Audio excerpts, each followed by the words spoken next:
Okay mga kababayan, Chris Ulo po at welcome back po ulit dito sa ating YouTube channel. Okay mga kababayan, mga kanalays, pag-usapan pa rin ho natin itong misteryosong pagkamatay ho ni Undersecretary DPWH Cabral. Na kung saan ay nakita na lang ho bigla ang kanyang katawan bangkay. Diyan ho sa may isang lugar ho ng Benguet. At ang huling kasama niya ho, itong kanyang driver. Marami ho kasing butas, katanungan, kung bakit ito ay bigla na lang ho, namatay. At sinasabi ay nadulas daw or nagpakamatay. Itong si ex-undersecretary ng DPWH Cabral. Pakinggan ho natin mga kababayan, mga kanalays, ito hong naging pahayag kwento ng kanyang driver. Ito ho yung tanging kasama niya huli, bago ho siya mamatay. Play ho natin. Ano yung sa itsura niya sa pagkaano niya sir, sa mga bato? Paano yung itsura niya? Nakahiga siya sa may, nakaside siya sa may bato na nakaganyan, parang nakatikot. Nakaganyan. Kwento mo naman, anong nangyari? Umaga po, dito po kami sa may Cannon Road na nagtambay po kami, nagpapalipas po ng parang lang po, magtatanggal na stress. Tapos pinalis po kami ng mga pulis kasi bawal po rito at accident po yung lugar. So dumiretso na po kami ng Baguio, kumain, tapos check-in, tapos niyaya po ulihin niya akong pabalik dito. Apo. Ngayon, sabi niya alas 3, sabi ko, mamaya na lang po ma'am. Bumaba kami po mga 2:30, dating dito po ng alas 3, bumaba po siya, nagpaiwan sa akin. Bago ko naman iwan, nakaupo po siya doon sa may bato. Sabi niya, balikan ko na lang siya. Pagbalik ko po siguro 1 hour, nakita ko, binalikan ko wala na po dito sa pwesto niya. Ngayon, sinilip ko yung baba, hindi ko naman po makita. Kasi natatakot din po ako, baka mahulog ako. So, umikot po ako, nagtanong po ako sa mga tao dito na kung walang nakitang dumaan na babae, wala nang daw po. Tapos bumalik po ulit ako para silipin. Talagang wala po. Umakyat po ako sa may Baguio ulit. Tingin ka dito kuya? Sa hotel. Kuya, dito tingin ka yan? Sa hotel, pinunta namin yung chinag-checkinan na tinanong ko yung receptionist, wala naman daw po doon. Tapos balik na ulit po ako dito sa may Cannon Road para hanapin. Kaya lang, gabi na po, hindi ko na masyadong makikita hindi ko kabisado yung daan. Nagpatulong na po ako sa mga pulis para hanapin. Wala naman po akong flashlight na pwedeng pang flashlight, kaya sa kanila po ako humingi ng tulong. Saan kayo galing? Bago kayo nakarating ng Baguio kuya? Galing po kami ng Maynila. Anong sadya nyo sa... Ano lang po, magpapalipas yung para magre-relax lang po siya. Dahil? Hindi ko po alam kung anong dahil na pag-relax. Basta yun lang po ang alam ko. Hindi ko naman alam naman ganun po ang mangyayari. Nung bumibiyahe po kayo, wala po siyang kinukwento? Wala naman po siyang kinukwento sa akin kung meron siyang problema, wala naman po kinukwento sa akin. Basta yun lang po. Pag upo niya, matutulog. O sabi ko lang, tulog po kayo dyan, pahinga. Yun lang po, wala nang iba. Wala siyang imek? Naimik nga po, yung sabi niya, saan tayo kakain? Sabi, ako na ba? Sabi ko, hindi po ma'am, ito lang, bahala ko, saan tayo kakain? Yun lang po, wala na po iba. Anong mood niya during that time? Malungkot? Yung sa kanya naman, sabi, okay naman po yung aura niya. Hindi naman po siyang ganun kalungkot na, wala naman po sa mukha niya na ganun ang mangyayari. Wala po kong alam. Yun lang po. Pero bago mo siya iwan dito kuya, may mga sinasabi ba siya? Wala na po siyang pagbaba niya lang. Ang sabi lang sa akin, balikan mo ako. Yun lang po, wala na. Nakailang beses po kayong balik kuya, no? Pumunta kayo dun sa hotel, tapos balik. Bakit? Balik dalawa lang po. Umaga at saka nung hapon. Bakit pinili mong balik-balikan? Nararamdaman mo ba na andito? O Hindi ano? po. Siya po ang gustong bumalik dyan. Na sabi niya, gusto ko doon. Mhm. Siyempre ako naman po, driver lang ako sumunod sa kanya para pag-drive ko siya papunta rito. Wala kang hinala na meron siyang Wala kakaibang naman po gagawin? akong hinala na gagawin niya yun. Kung alam ko lang po, hindi na ako kami bababa rito, doon na kami sa hotel magpe-permis. Nung unang balik mo kuya, ba't mo sinilip? Naramdaman mo ba na baka tatalon o baka may Hindi, ginawa? sinilip ko, baka mamaya po nahulog, kaya sinilip ko. Wala naman po ako nakita, kaya umalis na uli ako para magtanong. Kuya, ba't hindi mo siya pinigilan? Hindi ko po nakita siyang gagawin niya yun. Wala po ako dyan, nandun po ako kasi umalis po ako. Iniwan ko po siya para kung magre-relax siya, babalikan ko na lang siya. Kuya, kanina nung inaangat yung body bag, anong naglalaro sa isip mo nung nakita mo na siya? Wala, naiyak na lang po ako. Hindi ko akalain gagawin niya po yun. Kasi driver lang po niya, may tiwala po ako sa kanya. Sabi niya sa akin, tutulungan niya ako habang buhay. Kaso, ganun po ginawa niya. Hindi ko po alam. Yun lang po. Salamat. Okay, ito mga kababayan, mga kanalis. Ito ho yung pahayag ho, ha, ng huling kasama ni ex-Undersecretary DPWH Cabral, itong kanyang driver. Ayon sa kanyang kwento, pabilisin ho natin. Galing ho ang alam ko ho kasi itong si ex-Undersecretary DPWH Cabral, taga Quezon City ho ito. Galing daw silang Manila. Nagpunta raw sila ng Benguet. Para mag-relax. Yan ang sabi sa kanya ng amo niya, itong si ex-Undersecretary DPWH Cabral. Umaga nagpunta sila doon sa Cannon Road. Pinalis daw sila. Bumalik sa hotel, kumain. Bumalik ng alas 3 ng hapon. Nagpaiwan ulit si Cabral. At sabi sa kanya, balikan mo ako. Then, pagbalik ng Cabral, anong driver? Wala na daw doon yung amo niya. Sinilip niya raw doon sa ilalim, baka nahulog. Tapos, nagpunta siya doon sa hotel na pinag-check-inan, baka raw bumalik mag-isa doon, wala. Sabi ng mga receptionist daw doon sa lobby.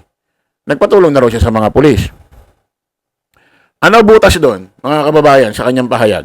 Kung mapapansin ninyo. Ano butas doon? Ayon ho sa isang mga napapanood ho nating video, ito hong driver ho ito ni ex-Undersecretary DPWH Cabral. 7 taon niya na hong driver. Meaning, alam na nila ang kanilang mga cellphone number. Alam na ho nila ang kanilang mga messenger. Siguradong alam nila isa't isa. Natural naman mente na ang amo kunin mo yung number ng driver mo at naturalmente itong driver ay may record na rin number ng kanyang amo. At siguradong may ugnayan ito sa messenger. Bakit nung hinahanap niya yung amo niya, hindi niya malang maisipan tawagan? I-reach sa cellphone. Bakit niya hinahanap ng manual? Hinahanap niya ng mano-mano. Diba? Sa panahon ngayon, diba? Cellphone na agad maiisip mo eh. Asa na si boss? Diba? Sigurado niyo na agad maiisip mo. Imposibleng hindi mo agad maiisip yan. Pero lumalabas ho sa kanyang kwento, nahanap niya ho ng mano-mano itong kanyang amo na si ex-Undersecretary DPWH Cabral. Kasi mga kababayan, ano ba pinaka point natin ho dito? Actually masarap pag-usapan ito, ha. Controversial ho ito, ha.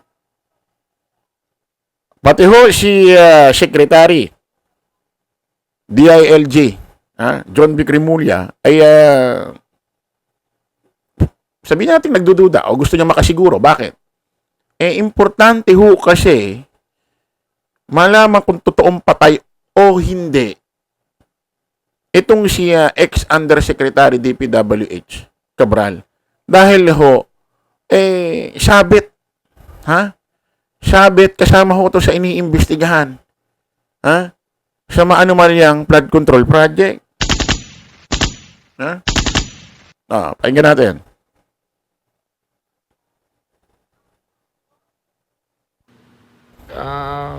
Maria Catalina E. Cabral, former USEC of the DPWH, asked to be dropped off by her driver along Camp 5 in Cannon Road. The driver followed the instructions and left her there.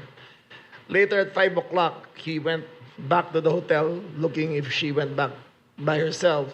Not finding her, he reported the matter to the police.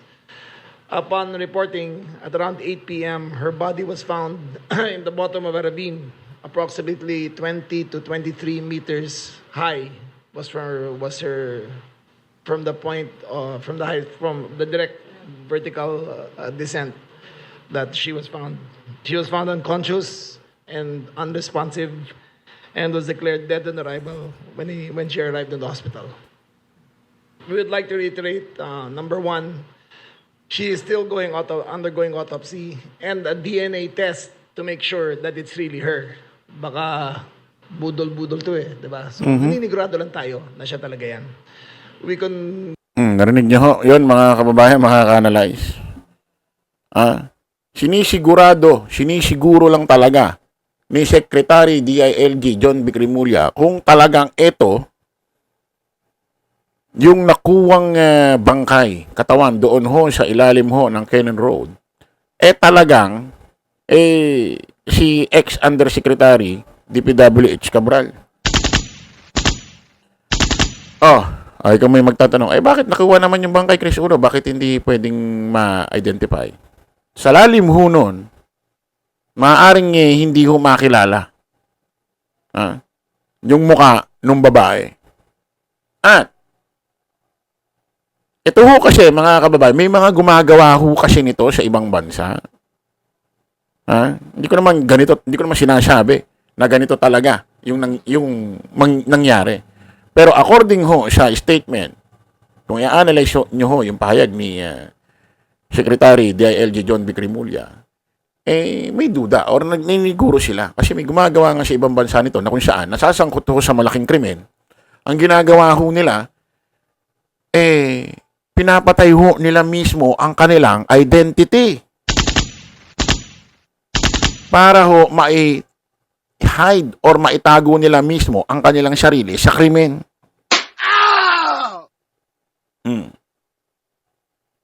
Nothing impossible. Siguradong marami yung pera ito. Si Cabral. Ayoko namang sabihin na tulad ng mga napapanood ho natin sa ibang bansa na kung saan may mga kinukuha pang katawan, bangkay sa morgue. Yung mga tao na wala ng pamilya, pinasusuot yung damit, nagayahin yung buhok, tapos hindi na makikilala ho yung muka. Sisirain nila para lumabas. Nangyari yung pagsira ng muka doon sa damage na nangyari sa kanyang kinamatay. Kasi sigurado doon ho sa lalim ho nun, pwedeng di makilala yung babae kapag ka nasira na ho yung mga katawan.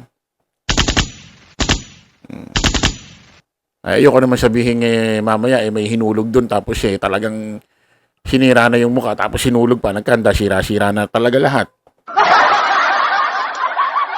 Kasi ito mga kababayan, kinakailangan ng masiguro talaga yan kasi okay sana kung hindi ho nasasangkot sa malaking krimen about dito sa maanumalyang flood control bilyon-bilyon ho ang pinag-uusapan dito.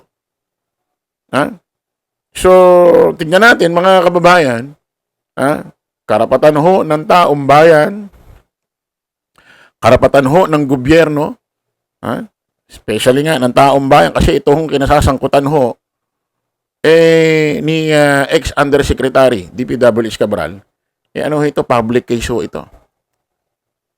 Meaning, kasama ho ang taong bayan dito, kasi ang ninakaw ho, pera ng taong bayan eh. Karapatan din lalo din ng gobyerno na malaman na talagang siya yan.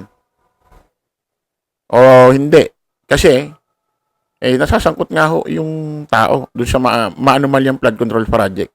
Malaking kaso, bilyon-bilyon ho pinag-uusapan dito. So, tignan natin. Ha? Kung anong mangyari, kasi malamang i-autopsy ito. Maraming paraan ho para malaman na yan ho, si X, kung yan ho, ang katawang nakuha doon sa Cannon Road, ay si ex-DPWH, ex-Undersecretary DPWH Cabral yan. Ay, di makilala yan. Yung ano lang, yung medical lang ng kanyang ngipin. Malalaman niya. So, abang-abang tayo mga kababayan. Kita-kita ulit tayo sa panibagong vlog. Bye-bye po.